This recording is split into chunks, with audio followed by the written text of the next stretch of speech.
जो भी सरकारी योजना चलत है भैया, जैसे कि प्रधानमंत्री आवास योजना हो गई, जो कि पहले हमनी के माटी के घर में भैया रहत रही जा, बड़ी दिक्कत होत रहे, हमनी के पानी बरसात में पानी चुए लागत रहे। लेकिन अभी पूरा गांव में पूरा पाका के मकान हो गई बाटे, सब दीदी अपन अपन घर में बड़ी खुश रहेली लोग। और शौचालय के अगर बात करल जाओ तो भैया बहुत ओगरी तो शर्म भी लागत रहे, हमनी के खेत बधार में शौचालय करे जात रही जा अपन सोच करे। लेकिन अभी पूरा गांव में पूरा हर घर में दीदी के शौचालय बनल बा, बाहर कोई दीदी ना लौकेली।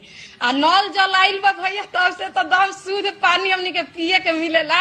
आ रोग दुख से भी हमनी के बहुत छुटकारा मिल गइल बा भैया, काहे कि शुद्ध पानी पिए के हमनी के मिलेला नु।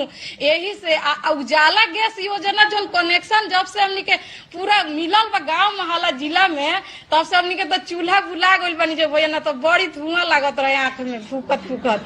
तो हमनी के चूल्हा पर छोड़ देनी जा, आ गैस पर अपन खाना बनावे नी जा। आ गैस पर खाना बना के अपन बहुत हमनी के खुश रहे नी जा। आ भैया है जौन स्वास्थ्य कार्ड बनल बटे, तो स्वास्थ्य कार्ड पर भैया 5 लाख तक ले दम हमनी के फ्री मुफ्त इलाज होता, दम 1 रुपया नहीं खे लागत भैया, दम 5 लाख तक ले हमनी के दम मुफ्त इलाज होता भैया।